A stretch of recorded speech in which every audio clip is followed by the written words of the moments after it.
Mga lalaking sumugod at nanakit sa isang bahay sa Pasig, sinampahan ng patong-patong na reklamo.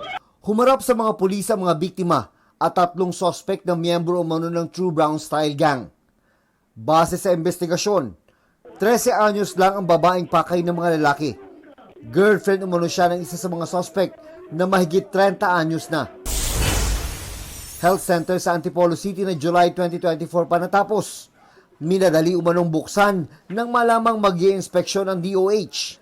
Tinawag ng Antipolo LGU na unfair ang aligasyon dahil 1 linggo na umano silang naglilipat ng gamit para sa pagbubukas ngayong araw.